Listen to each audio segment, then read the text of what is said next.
ध्याये नित्यं महेशं रजतनिबिगिरिचारुचन्द्रावतंसं रत्नाकल्पोज्जवागं परशुमृगवरा विन्तिहस्तं प्रसन्नं पद्मासीनं समन्तात् इतुतममरगणैर्व्याघ्र कीर्तिं वशानं विश्वाजं विश्वबीजं निखिलवयरं पंचवक्त्रं त्रिनेत्रम। आप सभी को मेरा नमस्कार और आपका सादर अभिवादन, स्वागत। Career counselling and motivation, career मार्गदर्शन और प्रेरणा के अंतर्गत आज हम कुछ प्रसंगों पर चर्चा करेंगे। ये जो प्रसंग हैं ये हमारे धर्मशास्त्रों पर आधारित हैं। हमारी जो संस्कृति है अथाह उदाहरणों से भरी पड़ी है, जिनकी मदद से व्यक्ति ने प्रेरणा पाई और वो जीवन की ऊंचाइयों पर पहुंच गया। समय समय पर हमें ऐसे ज्ञान की लगातार आवश्यकता होती रहती है। अपने जीवन को कैसे हम अच्छा बनाएं, अपने जीवन को कैसे हम उपयोगी बनाएं, हमारा समय अच्छे कामों में लगे, हम अच्छे से अच्छे काम कर पाएं और औरों की मदद भी कर सकें।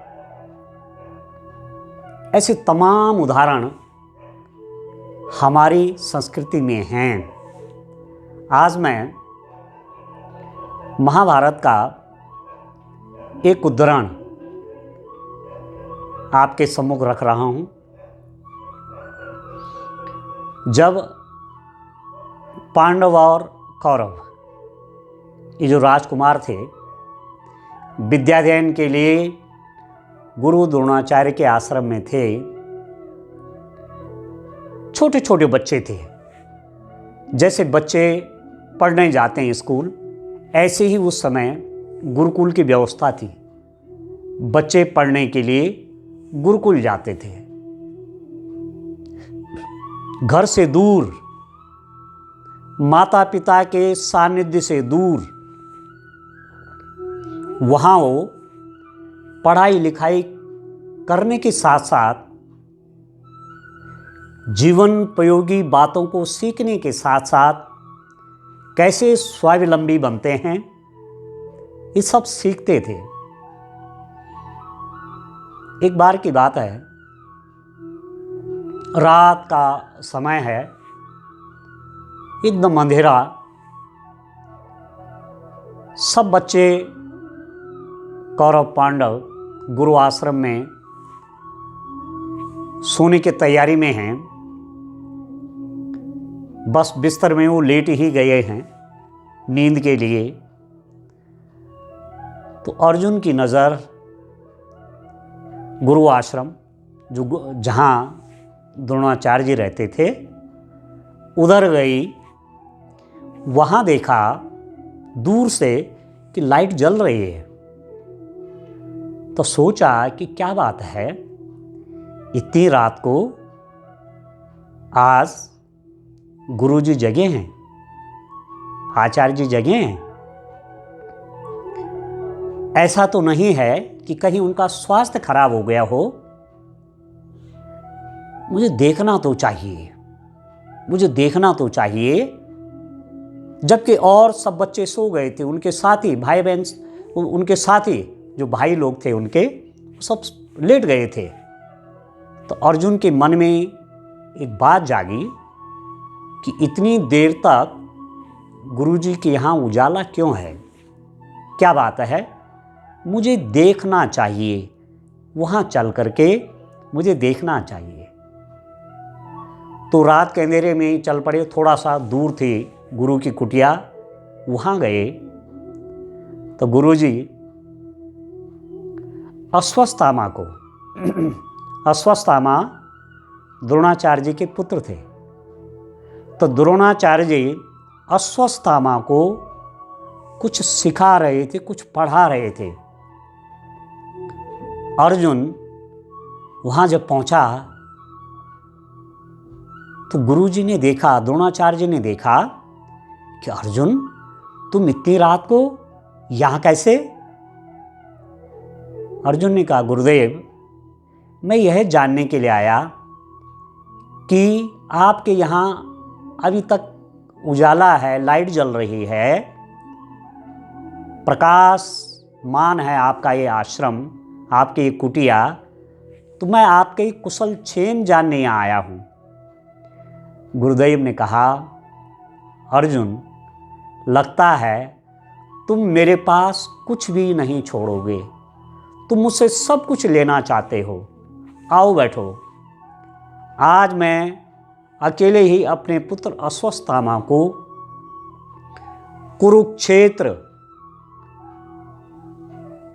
या युद्ध भूमि में जब रण होगा तो चक्रव्यूह की रचना और उसको भेदने की कला समझा रहा था। अब तुम भी आ गए, तुम मेरे शिष्य हो, अब मैं तुम्हें इनकार भी तो नहीं कर सकता। आओ बैठो। और द्रोणाचार्य जी ने कुरुक्षेत्र, जो आगे कुरुक्षेत्र में काम आया, चक्रव्यूह की रचना कैसे होती है, चक्रव्यूह को कैसे बनाया जाता है, चक्रव्यूह का भेदन कैसे होता है, उस दिन सब कुछ अर्जुन को भी मालूम हो गया, अश्वत्थामा को भी मालूम हो गया, क्योंकि गुरुजी ने अपना सारा ज्ञान उन्हें दे दिया।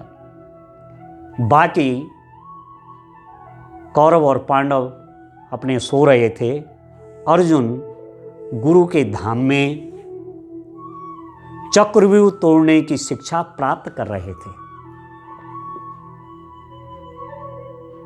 तो ये लगन आप देखिए ना, अर्जुन ऐसा नहीं बना, इस लगन को तो देखिए। यदि ये लगन नहीं होती तो चक्रव्यूह भेदना अर्जुन नहीं जानता, क्योंकि गुरु के पास एक ही वो विद्या रह गई थी जो कि वो किसी को नहीं देना चाहते थे। परंतु जब एक योग्य शिष्य खड़ा हो गया तो फिर कैसे इनकार कर सकते थे। और अर्जुन कितना महान धनुर्धर हुए। हमारे जो विद्यालय हैं ये ज्ञान के झरने हैं। कुछ छात्र यहाँ प्यास बुझाने आते हैं, कुछ चुस्की भरने और कुछ केवल कुल्ला करने आते हैं। तो 3 कैटेगरी में छात्र हो गए। एक वे हैं जिनको ज्ञान की प्यास है, वो अपनी ज्ञान की प्यास बुझाना चाहते हैं। एक वो हैं जिनको चुस्की भर चाहिए, थोड़ा ही चाहिए। और ये को हैं जो केवल ऐसे ही आ रहे हैं, बिना कुछ ग्रहण करे निकल जा रहे हैं। तो विद्यार्थियों से मेरा कहना कि आपको खुद चुनना है कि आप कैसा बनना चाहते हैं। महाभारत का एक और प्रसंग आपके सम्मुख रखता हूं। घनघोर रात का समय है, गुरु आश्रम में सब सो रहे हैं, द्रोणाचार्य जी भी सो रहे हैं।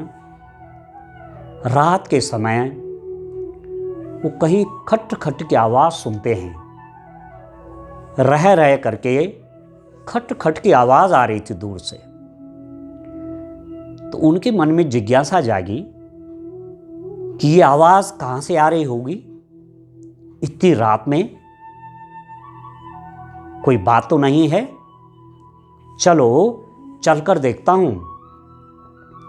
रात के अंधेरे में धीरे धीरे द्रोणाचार्य जी उस ओर जा रहे हैं जहाँ से वो आवाज़ आ रही है। जब उस आवाज़ के काफ़ी नज़दीक पहुँचे, नज़दीक नज़दीक नज़दीक गए, तो उन्होंने रात के अंधेरे में ही देखा कि एक बालक अंधेरे में ही धनुष चलाने का अभ्यास कर रहा है, तीर चला रहा है, लक्ष्य को भेद रहा है। तो उनको लगा कि ये तो शायद अर्जुन है, तो उन्होंने कहा कि अर्जुन। तो अर्जुन बोला, जी गुरुदेव, तुम यहाँ क्या कर रहे हो? गुरु ने कहा, तुम यहाँ क्या कर रहे हो? अर्जुन कहता है, गुरुदेव, मैं धनुर्विद्या का अभ्यास कर रहा हूं। इतनी रात को? गुरु पूछती, इतनी रात को? हाँ गुरुदेव, ये भी कहीं यदि कभी भविष्य में ऐसा समय आ गया जब घोर अंधेरे में भी युद्ध करना हो, तो कैसे हम लक्ष्य को भेदेंगे, मैं इसका अभ्यास कर रहा हूं। तो गुरुदेव ने कहा कि ऐसा तो मैंने अभी आपको नहीं बताया। उन्होंने कहा, गुरुदेव, प्रेरणा तो आपकी ही है, परंतु कुछ मैंने भीम भैया से भी सीखा है। भीम भैया को ना खाने का बहुत शौक है। रात को एक दिन खीर खाने के लिए वो खड़े उठे, रसोई में जाते हैं, वहाँ खीर निकालने के लिए बर्तनों के बजने की आवाज़ आती है और मैं भी वहाँ पहुँच जाता हूँ। मैंने कहा, आप क्या कर रहे हैं यहाँ? मैंने भीम भैया से पूछा, आप यहाँ क्या कर रहे हैं? उन्होंने कहा, चुप रहो, खीर खा रहा हूँ, आओ तुम भी खाओ। तो मैंने भीम भैया से प्रश्न किया कि रात में खीर कैसे खा पाएंगे आप? तो भीम भैया ने, गुरुदेव, भीम भैया ने मुझे एक बात सिखाई कि हमारे हाथों में भी आंखें होती हैं। देखो, खीर उठाओ और सीधे हाथ मुंह में चला जाता है। तब मुझे लगा कि जब रात को खीर खाई जा सकती है, हाथ बिना कुछ सोचे विचारे मुंह में जा सकता है, तो रात को धनुर्विद्या मैं क्यों नहीं सीख सकता? तो गुरुदेव ने उस दिन घोषणा कर दी थी कि हे अर्जुन, तुम्हारी जो लगन है ना, ऐसा छात्र मुझे, ऐसा विद्यार्थी मुझे जीवन में आज तक नहीं मिला जो इतनी मेहनत करता हो, जितना पढ़ाया उससे भी ज़्यादा पढ़ता हो, उससे भी ज़्यादा मेहनत करता हो। निश्चित ही तुम दुनिया के एक दिन सर्वश्रेष्ठ धनुर्धर बनोगे। उस दिन गुरुदेव ने घोषणा कर दी कि तुम दुनिया के सर्वश्रेष्ठ धनुर्धर बनोगे। और कथा आप महाभारत के सब जानते हैं। इंग्लिश में भी एक कहावत है, practice makes a man perfect. Practice makes a man perfect. Practice से ही तो परफेक्टनेस आती है। जितना ज़्यादा प्रैक्टिस होगी उतना ज़्यादा हम स्किल्ड होंगे। तो मेहनत से ही सब संभव है।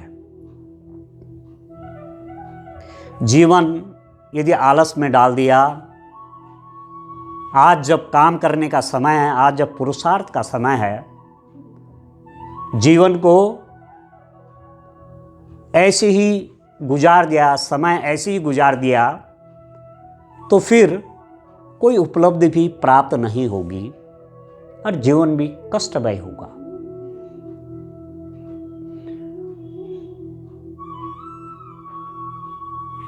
आज का जो समय है ना, इस समय ये तो पुरुषार्थ का समय है।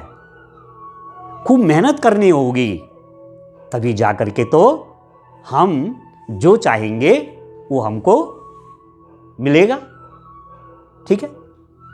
वह चांदनी रातों में सोया, उसने सुनहरी धूप का मजा लिया, कुछ करने की तैयारी में जिंदगी गुजार कर वह गुजर गया कुछ न कर हार कर। केवल आनंद ही आनंद, केवल आनंद आनंद ही आनंद, पुरुषार्थ कुछ नहीं, तो आखिर हार निश्चित है। इसलिए जो हम पुरुषार्थ करते हैं उसी में ही हमको आनंद की प्राप्ति होनी चाहिए। यदि ये भाव हो गया तब जाकर के, ऐसा भाव यदि बन गया तब जाकर के सिद्धि मिल जाती है। जो हम चाहते हैं वो हमको मिल जाता है। एक बार की बात है, अश्वत्थामा ने अपने पिता द्रोणाचार्य से कहा कि आप बोलते हैं कि सबसे अच्छा धनुर्धर अर्जुन है, ये मेरे को अच्छा नहीं लगता। द्रोणाचार्य ने कहा, ऐसा क्यों बेटा? कि बिना परीक्षा के ही मैं भी तो बहुत अच्छा धनुष चलाता हूं, मैं भी बहुत अच्छा धनुर्धर हूं, तो आप मेरे को क्यों नहीं कहते? वो कहने लग गए, बेटा चलो आज हो जाए परीक्षा।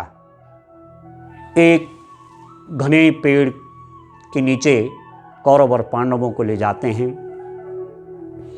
ऊंचाई पर एक चिड़िया, छोटी सी चिड़िया है, और कौरव और पांडवों को कहा कि चिड़िया की आंख भेदनी है।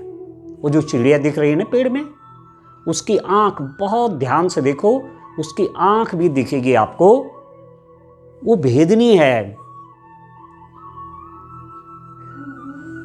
तो कौरव पांडव ने कहा, इसमें दिक्कत क्या, हम तो अभी कर देंगे। तो गुरुदेव ने कहा, एक एक करके आओ। कौरवों का नंबर लग गया। गुरुजी ने पूछा, क्या दिख रहा है? चिड़िया की आंख भेदनी दिख क्या रहा है? एक कहने लग गए कि गुरुदेव आपके चरण भी दिख रहे हैं, एक पेड़ भी दिख रहा है। गुरुदेव ने कहा, आप किनारे हो जाओ, लक्ष्य भेदन नहीं कर पाओगे। चलिए दूसरे को बुलाया कि आपको क्या दिखता है? गुरुदेव एक पेड़ दिख रहा है, नील गगन दिख रहा है। गुरुदेव ने कहा, आप भी हटिए। एक एक करके सबको बुलाया, अश्वत्थामा को भी बुलाया, सबको बुलाया। सबके उत्तर ऐसे थे, ऐसे ही थे। आपके चरणों को देख रहे हैं, पेड़ को देख रहे हैं, आसमान को देख रहे हैं।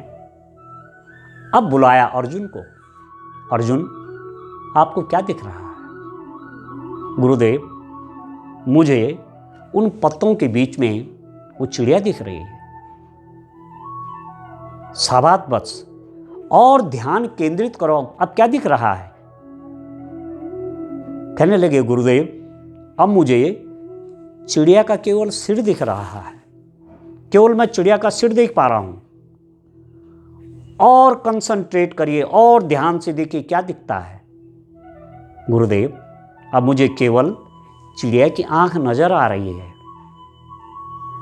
जब अर्जुन ने कहा गुरुजी से कि मुझे अब केवल चिड़िया की आंख ही नजर आ रही है, तो गुरुदेव ने कहा कि संधान करो।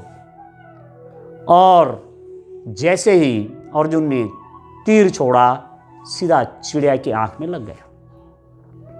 कौरव और पांडव सब गर्दन झुकाए थे। अश्वत्थामा भी बगल में गर्दन झुकाए थे कि सचमुच अर्जुन सर्वश्रेष्ठ है। लक्ष्य पर इतना फोकस, जो टारगेट है उसका हर समय ध्यान, उसका हर समय चिंतन, एक ही चीज दिख रही है, लक्ष्य, और उसके लिए पुरुषार्थ, कंसंट्रेशन, तो सफलता तो मिलेगी ही। बहुत लंबी तपस्या करनी होगी, बहुत लंबी मेहनत करनी होगी, तब जाकर के सफलताएं आती हैं। चिरागों को आंखों में महफूज रखना बहुत दूर तक रात ही रात होगी। ये जो मैं 2 लाइनें कह रहा हूं, चिरागों को आंखों में महफूज रखना, बहुत दूर तक रात ही रात होगी। ये जो शब्द है ना कि रात ही रात होगी, मतलब रात के उस पार कहीं उजाला है, परंतु आपको अपना लक्ष्य नहीं भूलना है। चिरागों को आंखों में जलाए रखना। वो जो एक उजाला है ना, जो टिमटिमा रहा है, वो जो प्रकाश है ना, उसको बुझने नहीं देना है। लगातार संघर्ष का काम चलते रहना है। निश्चित रूप में सफलता तो मिलनी ही है।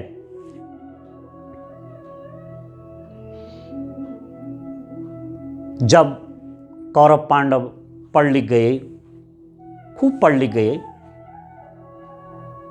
गुरु आश्रम से निकल गए, अब जाकर के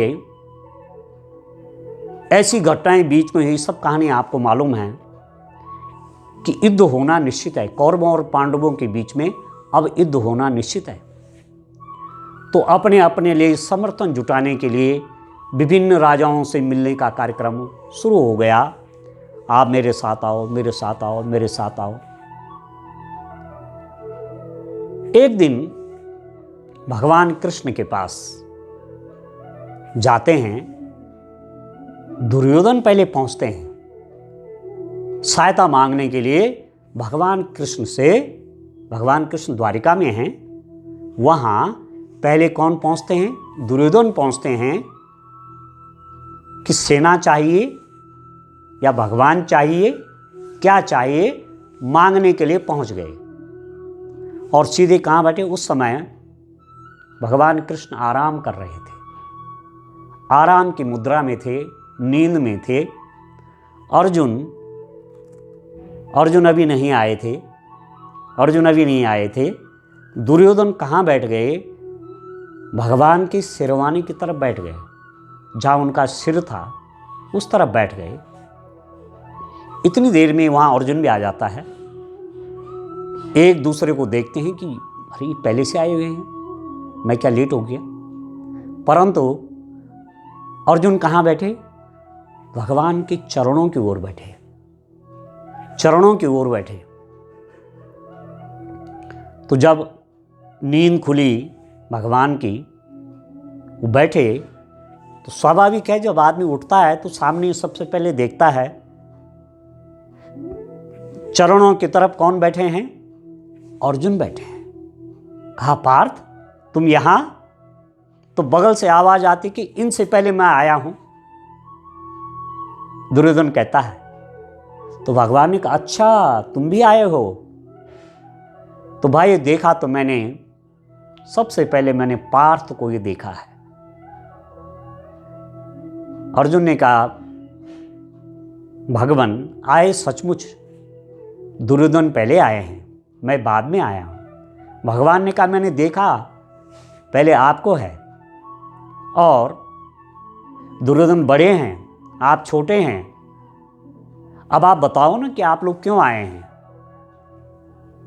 तो अर्जुन ने हाथ जोड़ दिए, हे ईश्वर, हे भगवान, हमें इस भयंकर युद्ध के लिए आपकी सहायता चाहिए। तो भगवान ने कहा भाई सुनो, बहुत स्पष्ट सी बात मैं कहता हूं, एक मेरी सेना है और एक मैं हूं। मेरी सेना बहुत बड़ी है और मैं निहत्था, मैं लड़ाई नहीं करूंगा। युद्ध में मैं शस्त्र नहीं उठाऊंगा, ये मेरा वचन है। मैंने अपनी शर्त आपको पहले बता दी है। पहले मांगेगा अर्जुन क्योंकि छोटा है, और सबसे पहले मैंने उसको देखा है। पहले अर्जुन तुम मांगो, तुमको क्या चाहिए? वो कहने लगे हे कृष्ण, मुझे आप चाहिए, मुझे सेना की आवश्यकता नहीं है। सेना तो हमारी भी बहुत बड़ी है, अस्त्र शस्त्रों की यहां कमी नहीं है, पर मुझे आप चाहिए। और दुर्योधन ने भगवान की सेना ले ली। अर्जुन ने भगवान को मांग लिया। भगवान ने कहा, हे अर्जुन, शायद मेरा जन्म तो तुम्हारे साथ देने के लिए ही हुआ है। इस धराधाम पर मैं हूं, शायद केवल तुम्हारी सहायता के लिए हूं।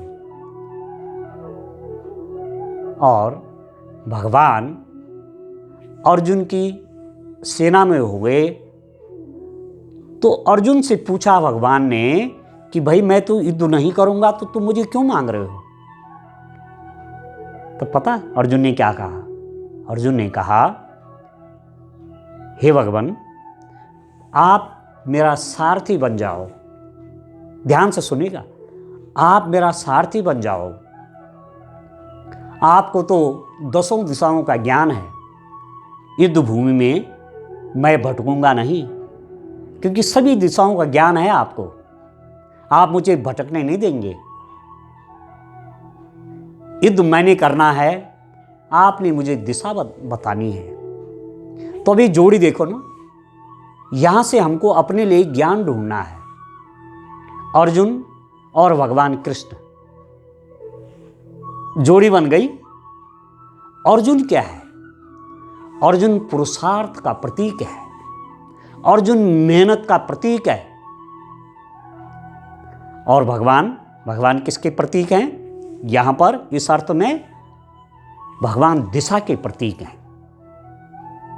मेहनत अर्जुन करेगा, दिशा भगवान दिखाएगा, तो लक्ष्य संधान होगा कि नहीं? पुरुषार्थ, खूब मेहनत अर्जुन करेगा, दिशा देंगे भगवान कि इस दिशा में चलना है। तो लक्ष्य जो है, लक्ष्य पाना कोई कठिन है क्या? बहुत आसान हो जाएगा लक्ष्य पाना। ठीक है ना?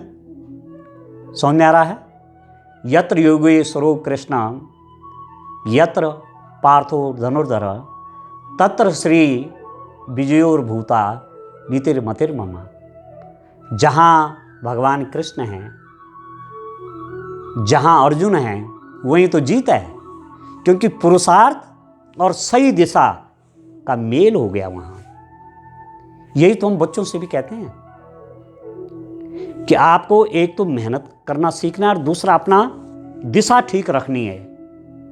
अपने आपकी मेहनत धीरे धीरे आपको अपने लक्ष्य की ओर ले जाएगी, बशर्ते आप मेहनत करें, खूब मेहनत करें।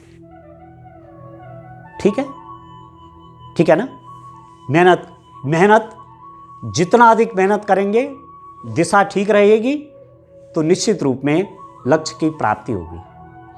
कोशिश कर हल निकलेगा, आज नहीं तो कल निकलेगा। ये पुरुषार्थ के शब्द हैं। कोशिश कर हल निकलेगा, आज नहीं तो कल निकलेगा।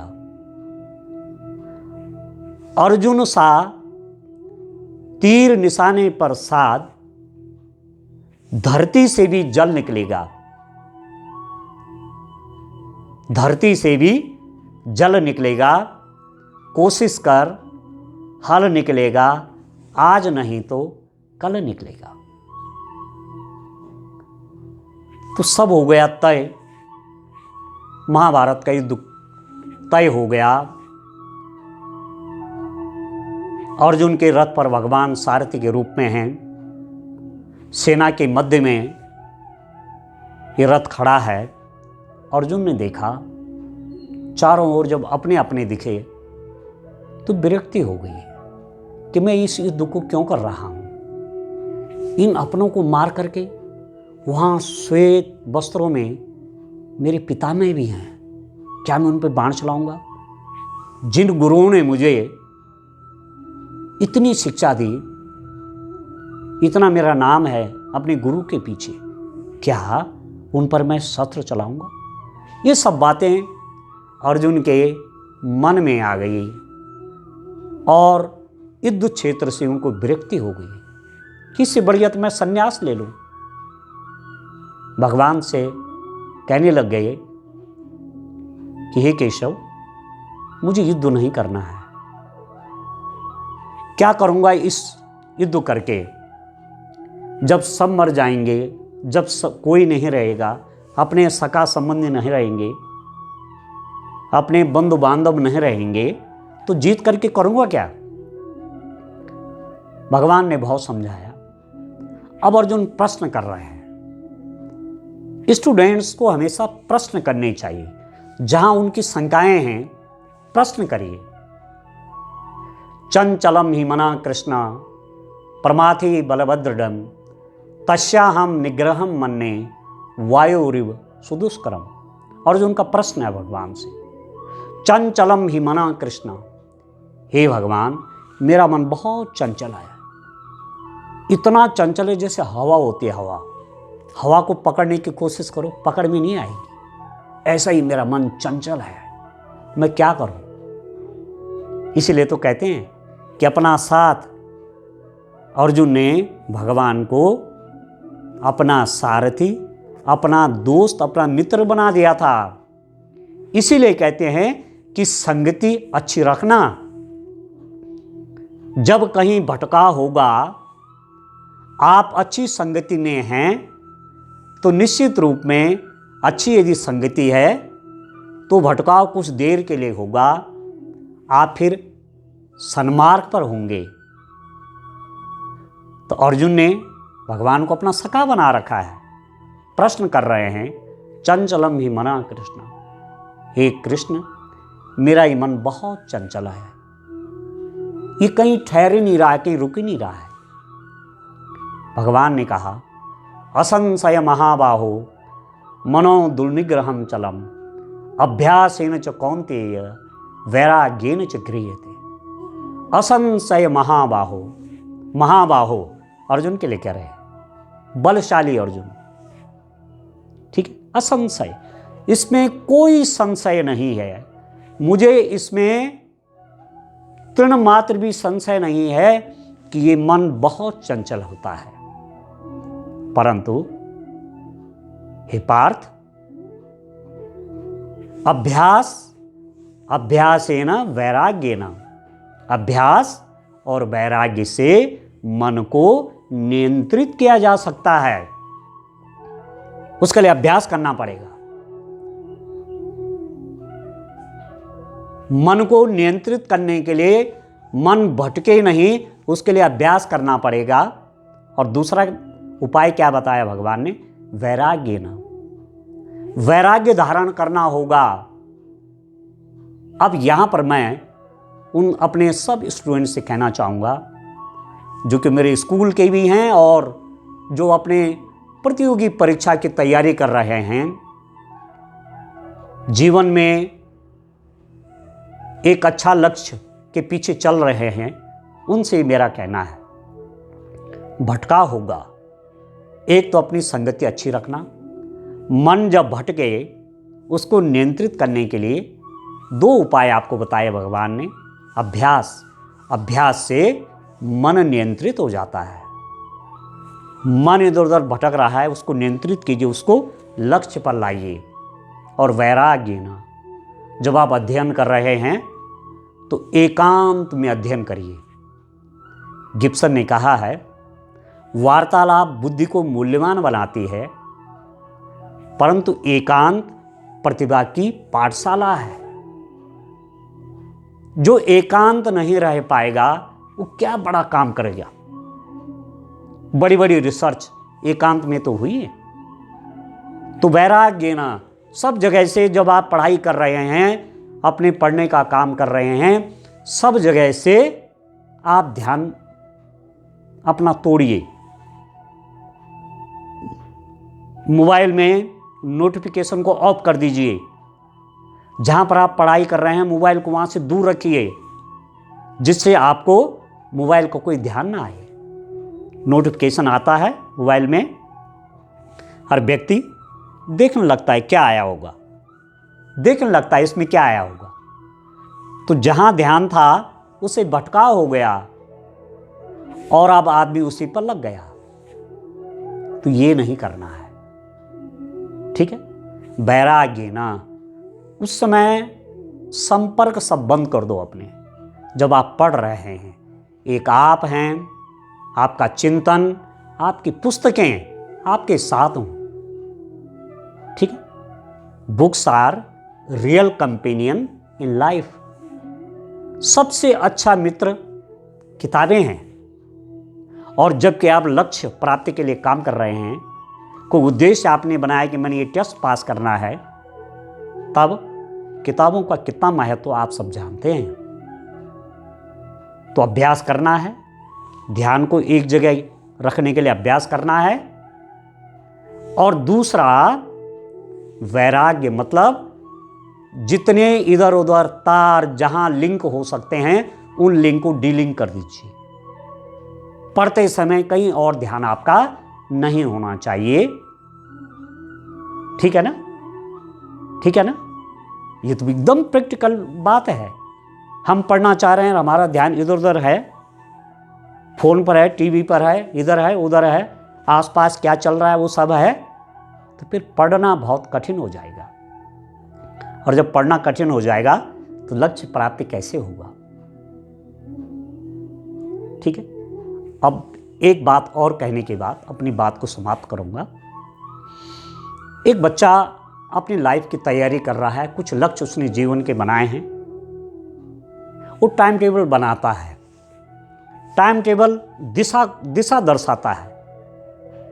एक तो मेहनत आप पढ़ रहे हैं, वो तो पुरुषार्थ है आपका, परंतु आपकी दिशा आपका टाइम टेबल है, रनवे। टाइम टेबल हर स्टूडेंट का बना होना चाहिए। उसने टाइम टेबल बनाया, रात को मैं 10 बजे सो जाऊंगा, सुबह मैं 5 बजे उठूंगा, 7 घंटे सोऊंगा, मैं अपनी पढ़ाई करूंगा फिर निरंतर। वो लेट गए बिस्तर में, जैसे वो लेटा बगल से टीवी की आवाज आती है, एक गाना चल रहा है। तुझे सूरज कहूं या चंदा, तुझे दीप कहूं या तारा, मेरा नाम करेगा रोशन, जग में मेरा राज दुलारा। एक फूल दो माले का एक गीत है, मन्ना डे ने गाया है। ठीक है। और इस बच्चे ने पिक्चर कभी देखी है, तो इस गाने की जो बोल है, इनको सुन करके जो सो रहा था ना, अब उसने कहा इस गाने को पूरा देख लेता हूं, है तो बहुत अच्छा गाना। थोड़ा सा आया, बंद हो गया, मोबाइल साथ में है, मोबाइल उठाया, ठीक है, पिक्चर लगा दी उस गाने को देखने के लिए कि कहां पर ये गाना है। कह रहा है कि पहले भी मैंने देखी थी, बहुत अच्छी फिल्म है, एक फूल दो माली। ठीक है। और सोच रहे थे कि 10 बजे सोना है, तो थोड़ा देखने लगी कि जब तक वो गाना है, जब तक वो गाना आता है, मैं थोड़ा पिक्चर भी देख लेता हूँ। शुरुआत करी पिक्चर की, वो गाना भी देखा। अब सोचा कि काफ़ी समय तक जब देख लिया तो पूरी फिल्म देख लेता हूँ। 3 घंटा बीत गए। 10 बजे सोने का कार्यक्रम था, 1 बजे फिल्म ख़त्म हुई। अब जब 1 बज गया तो अब सोने की तैयारी है।